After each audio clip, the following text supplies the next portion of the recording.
Good morning to all of you. Next and the last topic of this chapter, decentralization in India. अब decentralisation की जब हम बात करते हैं तो पहले तो हम इसका मीनिंग समझना होगा डिसेंट्रलाइजेशन क्या है। ठीक है, अब डिसेंट्रलाइजेशन को आपको समझाने के लिए थोड़ा सा इसमें एक्सप्लेन करते हैं। आपने पढ़ा कि भाई फेडरल कंट्री जो फेडरल गवर्नमेंट होती है उसके अंदर 2 या 2 से मोर टायर्स होते हैं गवर्नमेंट के। टायर्स मतलब लेवल्स, यानी कि सेंट्रल गवर्नमेंट हो गया, स्टेट गवर्नमेंट हो गया, तो मीन्स ये 2 टायर हो गए गवर्नमेंट के।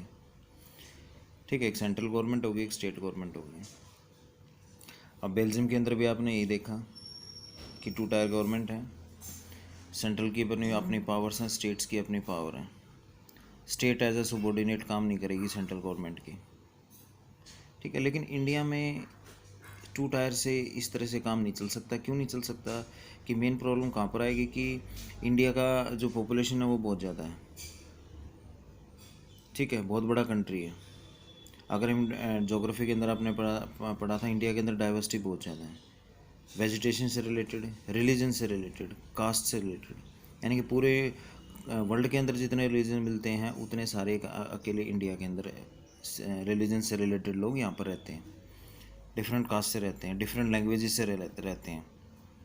तो और कंट्री के कंपैरिजन में हमारे कंट्री के अंदर प्रॉब्लम्स बहुत ज़्यादा हैं।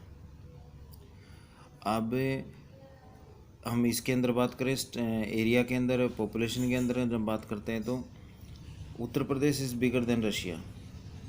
जो अगर हम पॉपुलेशन के हिसाब से बात करते हैं तो उत्तर प्रदेश की जो पॉपुलेशन है वो रशिया से ज़्यादा है।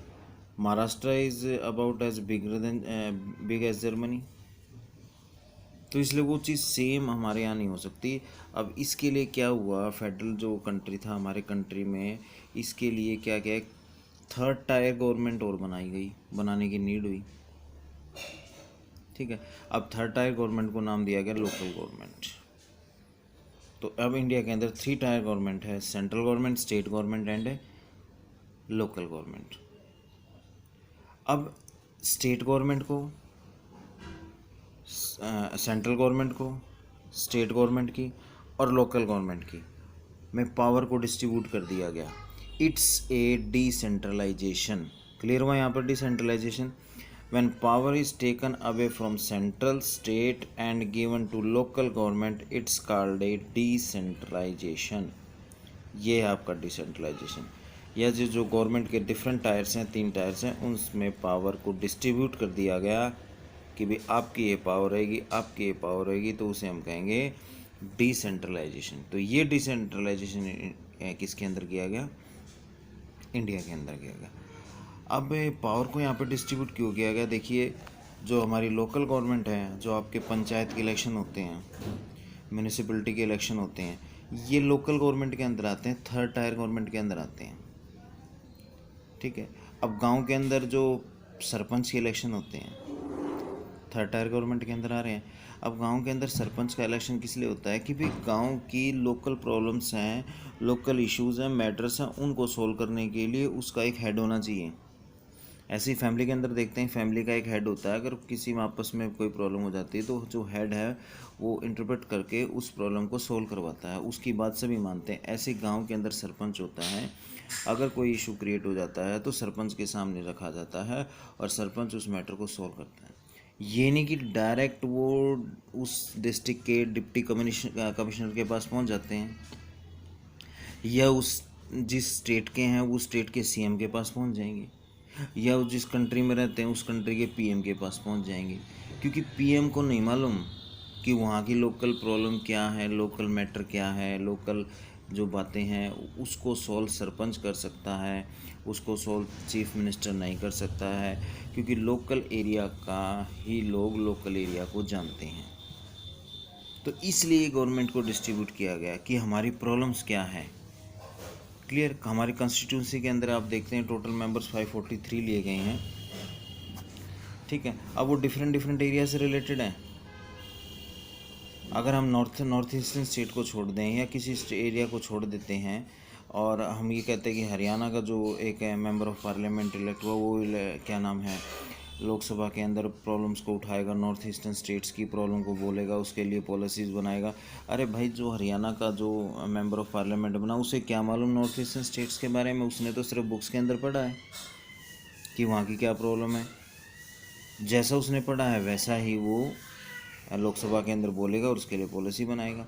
इसलिए कॉन्स्टिट्यूशन में क्या होगा, डिफरेंट डिफरेंट एरिया से पूरे कंट्री से लिए गए हैं कि हर एक मेंबर अपने एरिया की प्रॉब्लम्स को बताएगा, उसके लिए पॉलिसी बनवाएगा। तो ऐसे ही जो गवर्नमेंट के जो टायर डिस्ट्रीब्यूट किए गए हैं हर एक लेवल पे कि भाई लोकल प्रॉब्लम को, लोकल मैटर को, या क्या प्रॉब्लम उनको कैसे सॉर्ट आउट करना है, उसको एक लोकल वहाँ का जो मेंबर है वही जान सकता है। इसलिए इस पावर को डिस्ट्रीब्यूट किया गया है। क्लियर।